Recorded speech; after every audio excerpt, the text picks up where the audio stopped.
Friend of the show and intrepid investigative journalist Lee Fang has gotten his hands on some truly fascinating documents that had been intended to be secret and that were secret until he and his co-author Patrick Carlson were able to obtain them and then write about them. They are documents and WhatsApp chats that show.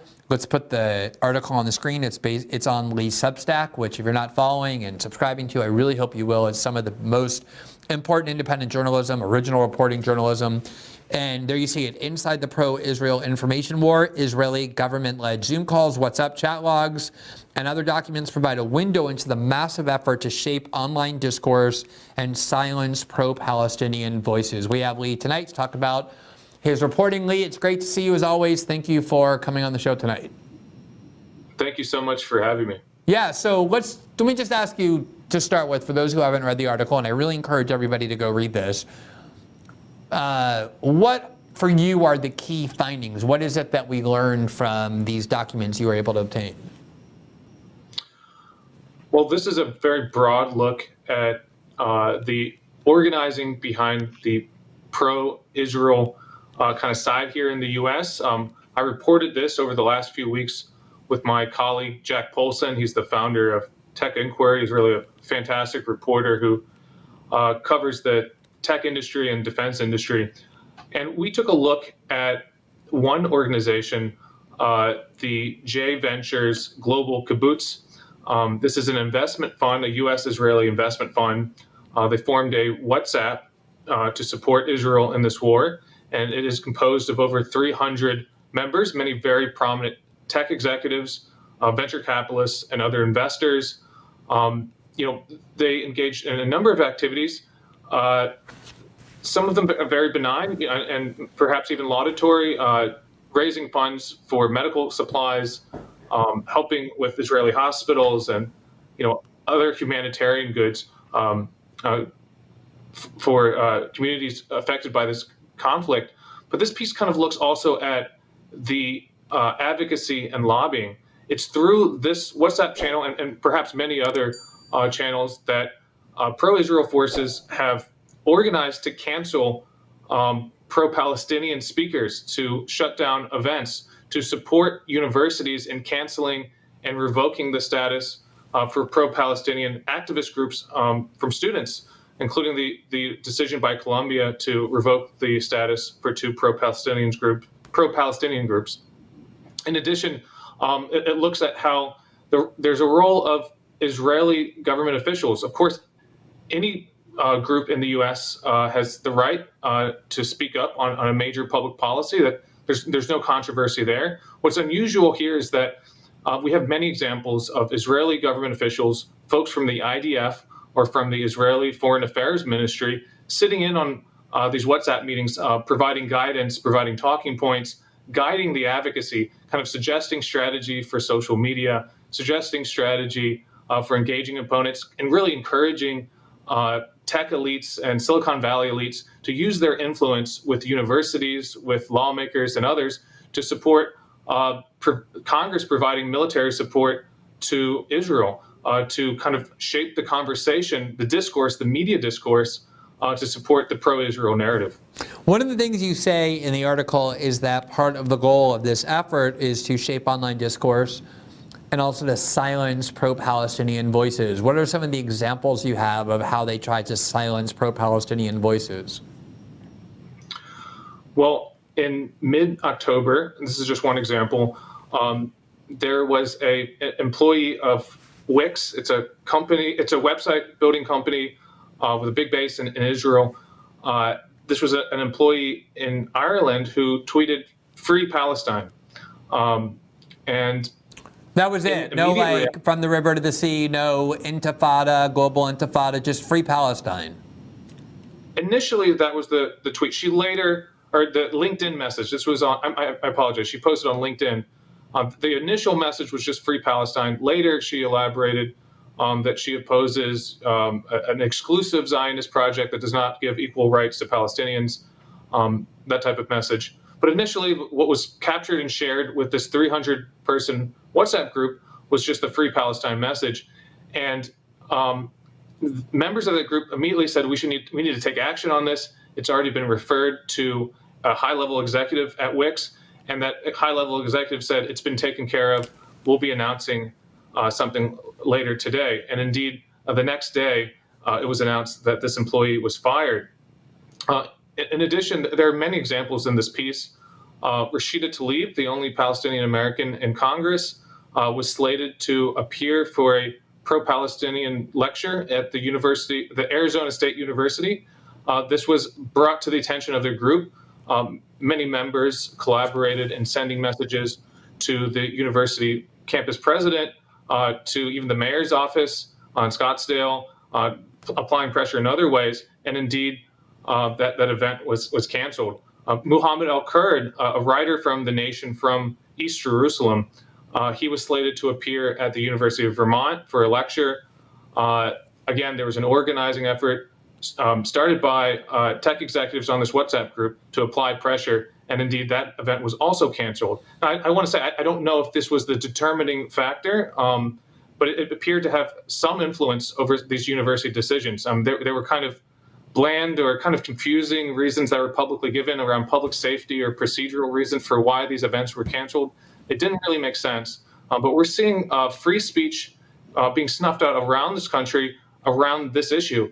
Many journalists, academics, and others have lost their job for expressing controversial speech or speech that's perceived as pro-Palestinian or anti-Israel. Yeah, and the censorship and the punishment and the cancellation have all almost entirely been in one direction.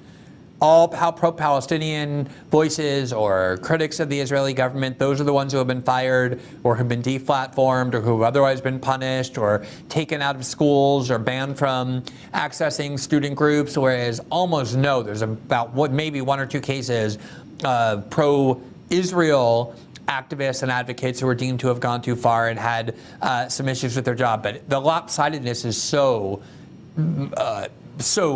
drastic. And this is, Lee, one of the things that has been agitating me and that I think your reporting sheds so much light on, which is whenever there's an attempt to censor political speech in the United States, and in this case it's being done to protect a foreign country, you need some kind of a crisis that goes along with it. You need some reason why people are endangered and why this speech is so menacing that it has to be stopped.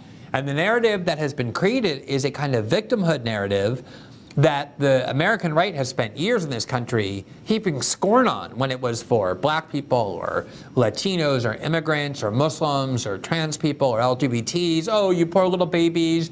You don't feel safe on college campuses. Do you need a security blanket?